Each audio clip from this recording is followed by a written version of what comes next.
Welcome back. In this lesson, we're going to be mapping out our path for the next year, looking at 90-day intervals. In other words, the classic business quarter. So we're going to divide up our year into 4 quarters and then look at goalposts or markers along that way so we can judge how far we are in our journey.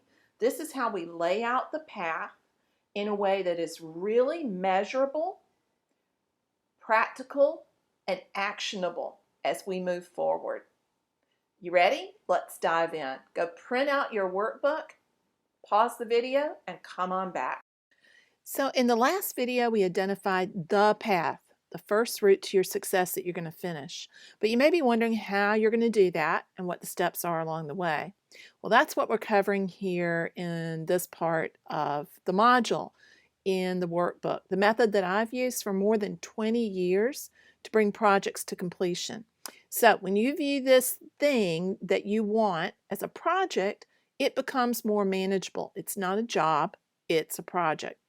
One of the most influential marketers and thinkers and artists of the 21st century is Seth Godin.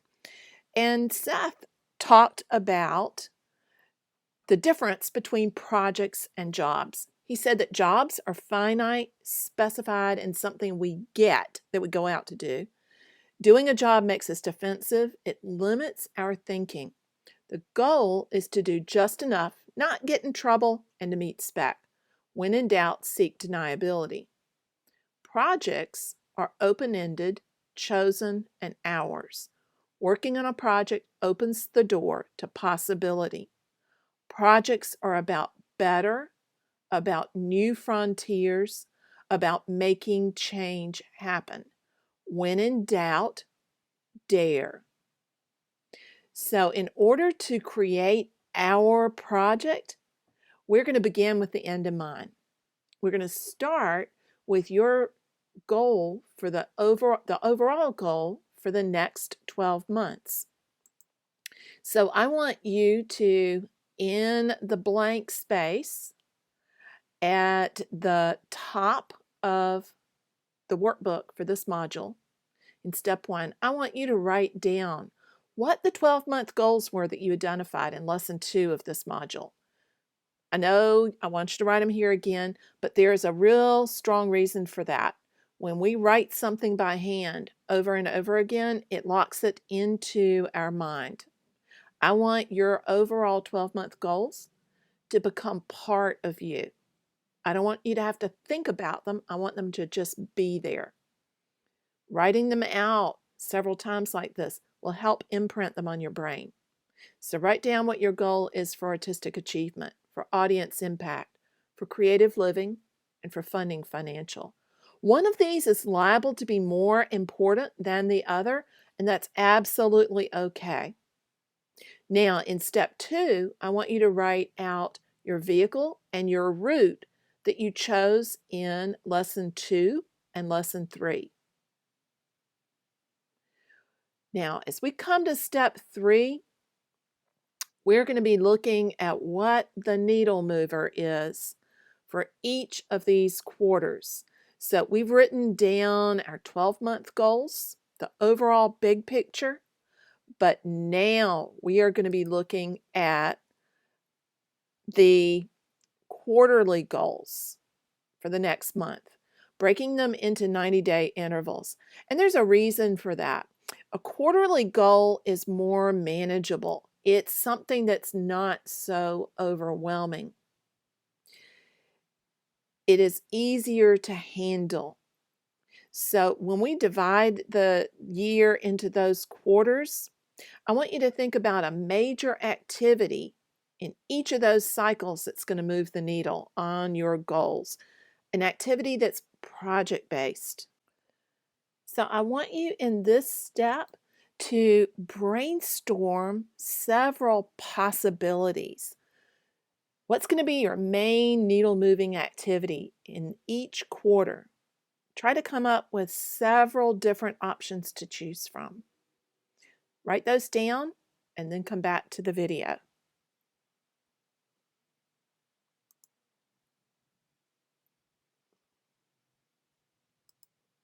So here are some examples of possible activities. As we move into step 4, I want you to narrow it down, and I've got space for you to pursue and explore 2 different possible activities. And I want to go through an example of one of those. So pretend that my overall goal for the 12 months is to make $12,000 from my paintings over that period. That means that I need to make, if I divide it by 4, roughly $3,000 from my paintings each quarter. So my goal in the first quarter might be to sell 10 $300 paintings. So that would be what my next 90-day activity project is going to focus on. So when I break that down, the strategy would be to sell 10 $300 paintings. The units, the number of things that I need, are 10. I need 10 paintings, which means I'm going to have to make 10 paintings. That's my artistic achievement in that quarter. The audience that I'm going to need to sell those paintings is going to be around 500. And where I got that number is that roughly your larger pool is going to be convert at about 2%, no matter what it is that you're trying to convert to. So if I want to get 10 buyers, I'm going to have 500 people on my list who are going to hear about that potential offer in order to have those sales. If I want to get into one major exhibition, then I'm going to have to enter or have a list of 50 different possibilities. Doesn't mean I have to enter 50, but I'm going to have 50 to start out with to narrow down to the ones that fit the criteria for what I'm doing. It's a rough number when you're talking about that kind of activity, but it's a really great place to get started. So back to my example, my 10 paintings, I need 500 people in my audience.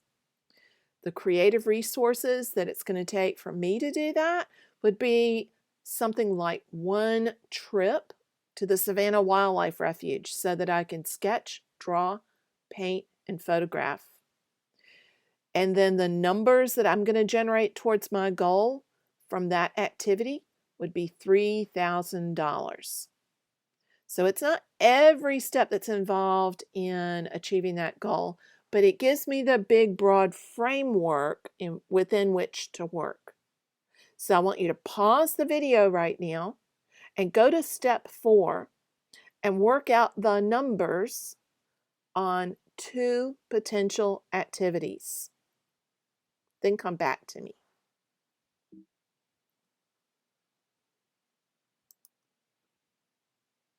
Now that you're back, I want you to go through that same process, print off a couple more sheets of that page for each quarter, and then come back in and fill in this final chart with what's required for the overall picture of the quarter for the next 12 months. So put in your big 12-month number, then enter your quarterly numbers for each quarter. Then list out what you need and what you're going to do in each of those months. Keep it rough, keep it general, knowing that we're going to come back and tweak this in the next module. Dive on in. Now, in the last step on the workbook, I want you to think about what are the 20% of activities that are going to give you 80% of the results. So this is one of the major things about planning. It's called the 80-20 rule, the Pareto principle. 20% of your activities will generate 80% of your results. Don't get bogged down in perfectionism and things that don't matter. And don't just fill your to-do list to fill it. What are the 20% of activities that are responsible for 80% of the results that you're committing to making a reality? Fill in that section of the workbook, and then we're ready to move on.